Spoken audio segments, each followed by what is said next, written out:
Di sini saya akan menjawab soal nomor satu mengenai bagaimana faktor lingkungan dan diet dapat mempengaruhi laju metabolisme obat. Nah, di sini mungkin saya akan membahas mengenai diet terlebih dahulu. Jadi diet ataupun memakan berhubungan dengan waktu makan obat ini. Jadi apakah obat ini diminum setelah makan ataupun sebelum makan akan mempengaruhi laju metabolisme obat tersebut di dalam tubuh kita. Nah, misalnya saya ambil contoh yaitu ibuprofen.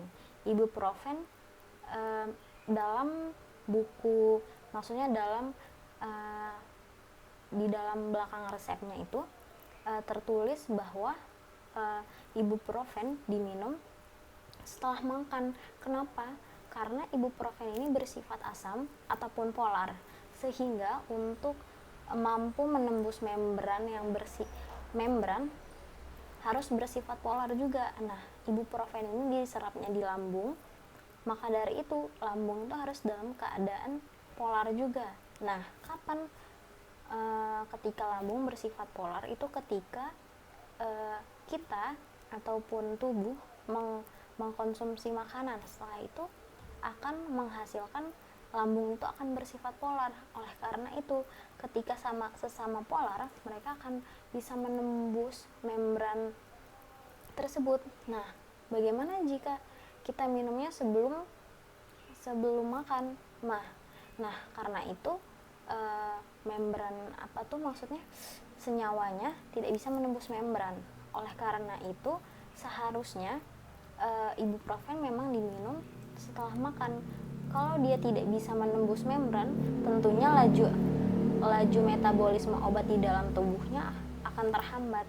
Jadi, waktu makan sangat penting terhadap pengendalian laju metabolisme obat. Nah, faktor kedua yaitu faktor lingkungan. Misalnya di sini saya ambil contoh yaitu faktor lingkungan, yaitu ketika pasien punya faktor lain seperti kolesterol ataupun penyakit lain. Nah, kita ambil contoh di sini kolesterol. Nah, obat kolesterol ini diminum sesuai panduannya itu sebelum tidur. Kenapa sebelum tidur? Padahal sebelum tidur mungkin pasien merasa itu belum, kolesterol mereka belum naik. Nah, karena memang kolesterol itu diminumnya sebelum tidur karena penyakit kolesterol akan meningkat produktivitasnya saat kita tertidur, sehingga saat kita bangun itu kadar kolesterol kita akan meningkat. Nah, untuk mencegah terjadinya peningkatan tersebut atau untuk menghambat produktivitas kolesterol yang tinggi, makanya kita harus minum sebelum